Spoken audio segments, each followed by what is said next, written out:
مفسرین نے ایک اور واقعہ لکھا ہے کہ حضرت سلیمان علیہ السلام جب ایسا معاملہ بنا کہ قحط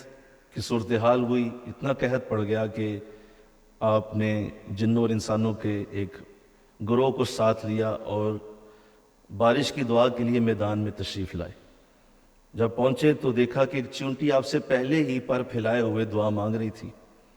تو آپ نے بھی دعا کرنا چاہی تو اللہ کی بارگاہ سے حکم آیا کہ اے سلیمان، آپ کی دعا کی ضرورت نہیں ہے، کیونکہ ہم پہلے ہی دعا قبول کر چکے ہیں اور بارش ہوگی۔ تو آپ نے پوچھا مولا ہم تو ابھی آئے ہیں، ابھی تو دعا کی نہیں، تو یہ دعا کس کی قبول ہوئی؟ تو آپ کو یہ بتایا گیا کہ ابھی یہ چونٹی جو دعا مانگ رہی تھی ہم اس کی دعا پہلے ہی قبول کر چکے ہیں،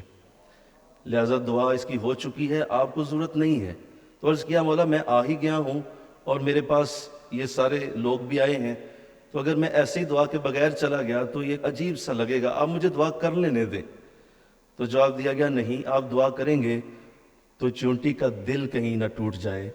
کہ میری دعا سے نہیں، یہ سلیمان کی دعا سے بارش ہو رہی ہے، تو ہم نہیں چاہتے کہ اس کا دل توڑے، لہذا آپ بے شک نبی ہیں ہمارے، لیکن آپ کو واپس جانا ہے بغیر دعا کے۔ تو مقصد بتانے کا یہ ہے کہ اللہ اس حد تک پسند کرتا ہے کسی شخص کے دل کو جوڑنا اور کسی شخص کے دل کا خیال رکھنا کہ ایک نبی کو بھی واپس بھیج دیا اس چونٹی کے لیے۔